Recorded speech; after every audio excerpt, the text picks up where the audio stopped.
नमस्कार दोस्तों, आप सबका स्वागत है कृष्ण प्रज्ञा यूट्यूब चैनल में। दोस्तों, क्या आप जानते हैं कि भगवान श्री कृष्ण का मानवीय भावना पर क्या मत है? दोस्तों, क्या आप जानते हो कि सप्त ऋषि मानवीय भावना को क्या समझते थे? दोस्तों, क्या आप जानते हो सप्त ऋषि से हमारा क्या संबंध है? अगर आप ये नहीं जानते तो आज हम ये देखने वाले हैं, जो कि भगवत गीता के दूसरे अध्याय के श्लोक संख्या 16 में लिखा है। तो क्या है वो श्लोक, ये देखते हैं। नासतो विद्यते भावो ना भावो विद्यते सतः उभयोरपि दृष्टोऽन्त त्वनयोस्त्वदर्शभी।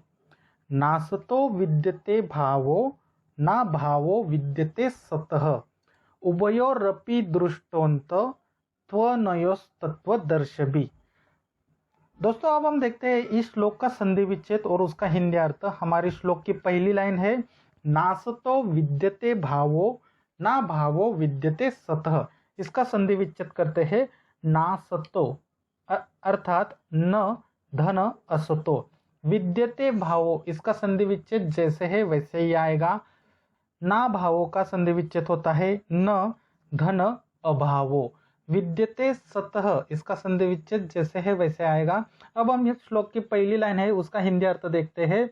ना सतो का अर्थ होता है नहीं रहता, विद्यते अर्थात अस्तित्व, भावो भाव, ना भावो का अर्थ होता है न अभाव, विद्यते सतः का अर्थ होता है अस्तित्व, और सतः यहाँ पे सत्य भी होता है और सप्त ऋषि भी होता है। अब हम श्लोक की दूसरी लाइन देखते हैं, उभयोरपि उभयोरपि दृष्टोऽन्त त्वनयोस्य तत्वदर्शभी। यहाँ पे ध्यान देना कैसे पढ़ना है, उभयोरपि दृष्टोऽन्त त्वनयोस् तत्वदर्शभी। अब हम इसका संधि विच्छेद करते हैं। उभयोरपि का संधि विच्छेद कैसे होगा, उभयो धन अपि। अब यहाँ पे ध्यान देना विशेष, क्योंकि ये थोड़ा बड़ा शब्द है। यहाँ पे कैसे होगा, दृष्टो धन अंत धन अनयो धन तत्व धन दर्शभी। तो पढ़ते समय कैसे पढ़ना है, दृष्टोंत त्वनयोस तत्व दर्शभी। ठीक है दोस्तों, बहुत आसान है। अब हम इसका हिंदी अर्थ देखते हैं। उभयोरपि का अर्थ होता है दोनों का ही, दृष्टोंतत्वदर्शभी इसका हिंदी अर्थ क्या होता है, देखा है, अध्ययन द्वारा अथवा निष्कर्ष निकाला है।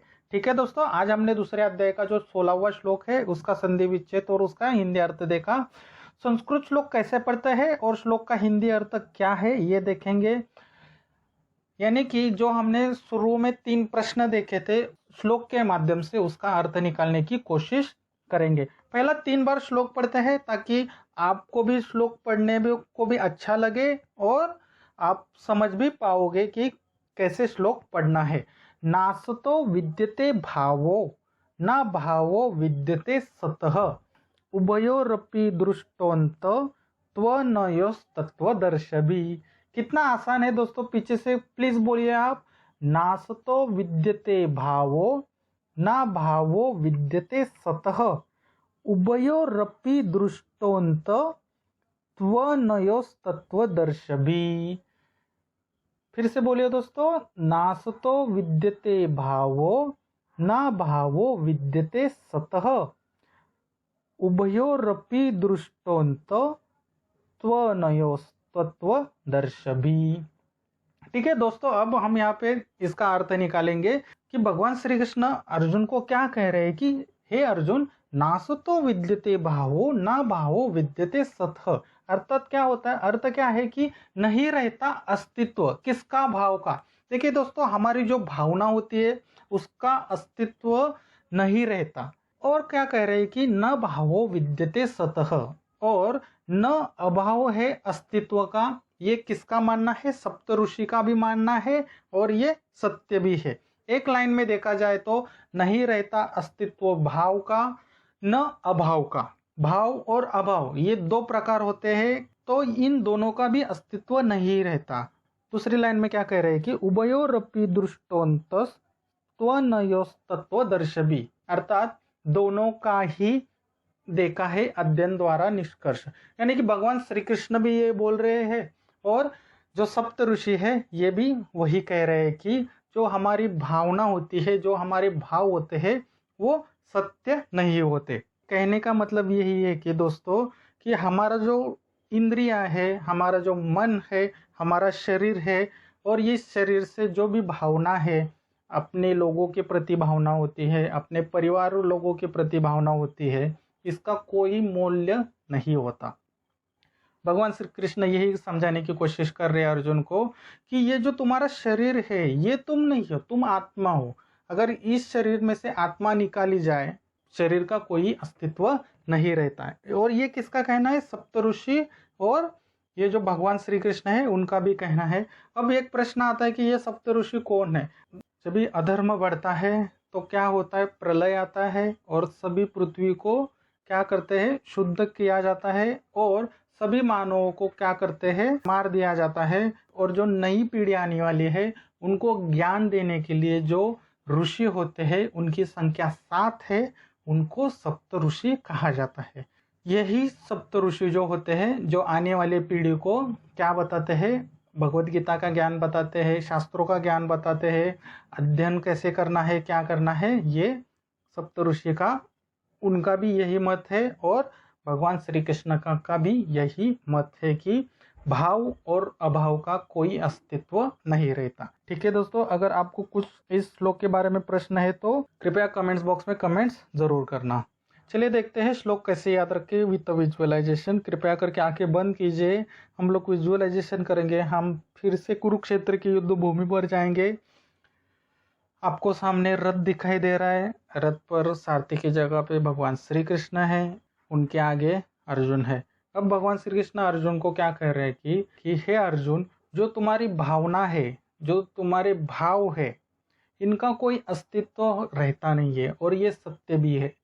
और ये सप्त ऋषि का भी कहना है। भगवान श्री कृष्ण अर्जुन को समझा रहे हैं कि तुम्हारी जो भी भावना है, आपको समझा रहे हैं भगवान श्री कृष्ण, पत्नी है, ये मेरा बेटा है, ये मेरा ताऊ है, ये मेरा ससुर है, जो हमारी भावना होती है उनके प्रति, इनका कोई सत्य नहीं होता। देखिए, ये बोलने के लिए तो अच्छा है लेकिन करने के लिए थोड़ा डिफिकल्ट जाता है। अगर आप सच में ज्ञानी बनना चाहते हैं तो ये आपको एक्सेप्ट करना होगा कि भाव और अभाव इसका कोई सत्य नहीं होता। और भगवान कह रहे हैं कि ये दोनों का ही, दोनों ने क्या किया है?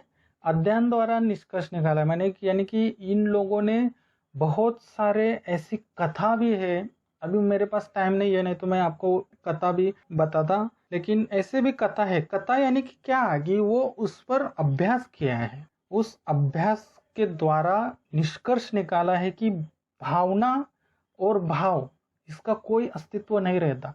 देखिए, मैं आपको एक छोटा सा उदाहरण देता हूँ। मान लो आपको एक कोई चीज़ खानी है, चलिए आपको एक गुलाब जाम खाना है, ओके, लेकिन आपको डायबिटीज़ है, आप खा सकते हैं? नहीं खा सकते। क्यों नहीं खा सकते? अगर आप गुलाब जाम खाओगे तो क्या होगा? आप मर सकते हैं। तो आपको गुलाब जाम खाना ये आपका भाव हो गया, और नहीं खाना ये आपका अभाव हो गया। यानी कि इसका आना जाना रहता है। जैसे गर्मी के बाद वर्षा आती है, वर्षा के बाद क्या आता है? ठंडी आती है। जैसे जन्म के बाद मृत्यु आती है, मृत्यु के बाद जन्म आता है, वैसे ही भाव और अभाव होता है, वैसे ही सुख और दुख रहता है। तो भगवान श्री कृष्ण यही कह रहे हैं कि इस भाव और अभाव के चक्कर में मत पड़, क्योंकि ये सत्य नहीं है। और ये सप्त ऋषि का भी यही कहना है। ठीक है दोस्तों, आपने जो भी विजुअलाइजेशन किया है उसको इस श्लोक के माध्यम से कनेक्ट करने की कोशिश जरूर कीजिए। नासतो विद्यते भावो ना भावो विद्यते सतः उभयोरपि दृष्टवन्त त्वनयोस्तत्त्वदर्शिभिः उभयोरपि दृष्टवन्त त्वनयोस्तत्त्वदर्शिभिः। चलिए दोस्तों, अब देखते हैं इस श्लोक के क्या है प्रश्न। एक ही प्रश्न है दोस्तों, भगवान श्री कृष्ण क्या बोल रहे हैं? और कृपया करके इस प्रश्न का उत्तर जरूर दीजिए और इस श्लोक पे दोस्तों विचार जरूर कीजिए। इसी तरह अगर आपको 700 श्लोक सच में सीखना है तो कृष्ण प्रज्ञा यूट्यूब चैनल को सब्सक्राइब जरूर करना। फिर मिलते हैं दोस्तों अगले श्लोक में, तब तक के लिए हरे कृष्णा।